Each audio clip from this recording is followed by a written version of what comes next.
જય માતાજી બધાને।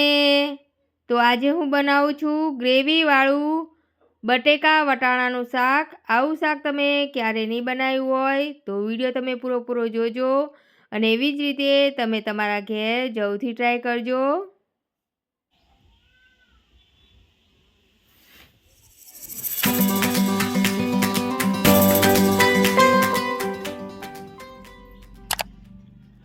બટેકાનું શાક બનાવવા માટે બટેકા લઈ લેવાના છે। તમારે જેટલું શાક બનાવવાનું હોય એ પ્રમાણે તમારે બટેકા લેવાના છે। બટેકાની છાલ ઉતારી દઈશું। બટેકાની છાલ ઉતારી દીધી છે। બટેકાને આવી જ રીતે મોટા મોટા કટિંગ કરી નાખવાના છે। વિડીયો તમે પૂરો જોજો અને જ્યારે તમે તમારા ઘેર આ શાક બનાવશો તો શાક એકદમ પરફેક્ટ બનશે।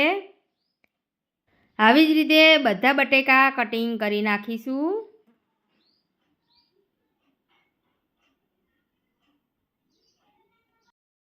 બટેકાનું કટિંગ થઈ ગયું છે। આદુ મરચાં લસણ લઈ લેવાના છે। સરસ 2-3 પાણી ધોઈ નાખવાના છે અને એના કટિંગ કરી નાખીશું અને ગ્રેવી બનાવી દઈશું। મિક્સર જગ ના હોય તો તમે ખાણીમાં પણ ગ્રેવી બનાવી શકો છો। તો ગ્રેવી બની તૈયાર થઈ ગઈ છે તો એક પ્લેટમાં કાઢી દઈશું। ઝીણા સમારેલા ટામેટાં લઈશું અને ટામેટાને સરસ ધોઈ નાખવાના છે અને પછી ઝીણા કટિંગ કરીને એની ગ્રેવી બનાવી દેવાની છે। ટામેટાની ગ્રેવી પણ બની ગઈ છે। ઝીણી સમારેલી ડુંગળી લઈ લઈશું અને ડુંગળીને સરસ ધોઈ નાખીશું અને પછી જ કટિંગ કરવાનું છે તો એની ગ્રેવી બનાવી દઈશું। ડુંગળીની ગ્રેવી પણ બની ગઈ છે। આ શાક એકદમ ગ્રેવીવાળું બનાવું છું તો વિડીયો તમે પૂરો જોજો। ગેસ ઉપર કઢાઈ મૂકી દેવાની છે અને ગેસ ચાલુ કરી દઈશું। તેલ નાખીશું। ગેસની આંચ આપણે ધીમી જ રાખવાની છે અને હવે આપણે આખા મસાલા નાખવાના છે। તેજપત્તા નાખવાના છે, સૂકા લાલ મરચાં, લવિંગ, બાદિયા અને ઇલાયચી નાખીશું। મીઠા લીમડાના પત્તા નાખીશું અને હવે ગેસની આંચ થોડી ફૂલ કરી દઈશું અને જીરું નાખીશું।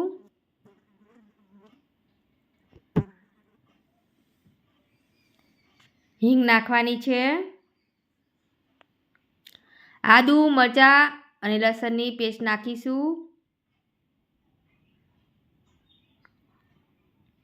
ચમચાથી મિક્સ કરી દઈશું।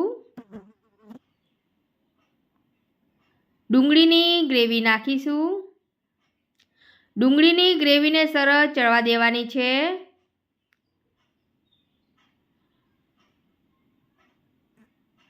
ડુંગળીની ગ્રેવી ચડી ગઈ છે તો ટામેટાની ગ્રેવી નાખીશું। ચમચાથી મિક્સ કરી દઈશું। ટામેટાની ગ્રેવીને ચડવા દેવાની છે। ટામેટાની ગ્રેવી ચડી જાય પછી મસાલા નાખવાના છે।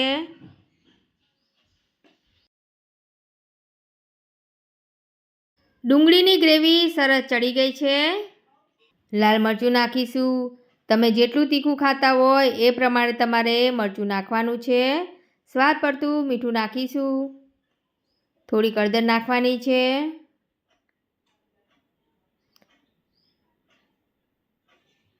ધાણા જીરું પાવડર નાખીશું। ગરમ મસાલો નાખીશું। ચમચાથી મિક્સ કરી દઈશું અને ગ્રેવીને સરસ ચડવા દેવાની છે।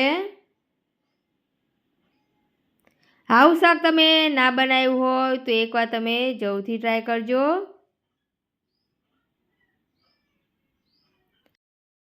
થોડોક ગરમ મસાલો નાખીશું। આ મસાલો અમે અમારા ઘરે જ બનાવ્યો છે। ગ્રેવીમાં થોડુંક પાણી નાખવાનું છે। થોડુંક જ પાણી નાખવાનું છે, વધારે નથી નાખવાનું અને મિક્સ કરી દઈશું અને ઢાંકણું ઢાંકીને આ ગ્રેવીને સરસ ચડવા દેવાનું છે। તો સરસ ગ્રેવી ચડી ગઈ છે, તેલ પણ ઉપર આવી ગયું છે। તો હવે સમારેલા બટેકા અને વટાણા નાખી દઈશું. થોડુંક પાણી નાખીશું અને બટેકાને સરસ ચડવા દેવાના છે અને ઢાંકણું ઢાંકી દઈશું. બટેકા સરસ ચડી ગયા છે. શાકમાં હવે પાણી નાખીશું. તમારે જેટલી ગ્રેવી રાખવી હોય એ પ્રમાણે તમારે પાણી નાખવાનું છે અને ઢાંકણું ઢાંકીને થોડીક વાર શાકને ચડવા દઈશું. શાક બની સરસ તૈયાર થઈ ગયું છે. એકદમ ગ્રેવીવાળું શાક બની ગયું છે. ઝીણી સમારેલી કોથમીર નાખવાની છે ઉપર અને મિક્સ કરી દઈશું. એક વાટકામાં ખાવા કાઢીશું. આ શાક તમે મકાઈના રોટલા કે પરાઠા કે બાજીના રોટલા સાથે બહુ જ સરસ લાગે છે. ઝીણી સમારેલી ઉપર કોથમીર નાખવાની છે. આવી જ રીતે તમે તમારા ઘેર જરૂરથી ટ્રાય કરજો. ગ્રેવીવાળું બટેકા વટાણાનું શાક બની તૈયાર થઈ ગયું છે. તમને આ વિડીયો કેવો લાગ્યો તો કમેન્ટ કરીને જરૂરથી અમને કહેજો. નવા હોય તો સબસ્ક્રાઈબ કરજો અને શેર કરી દેજો. જય માતાજી બધાને.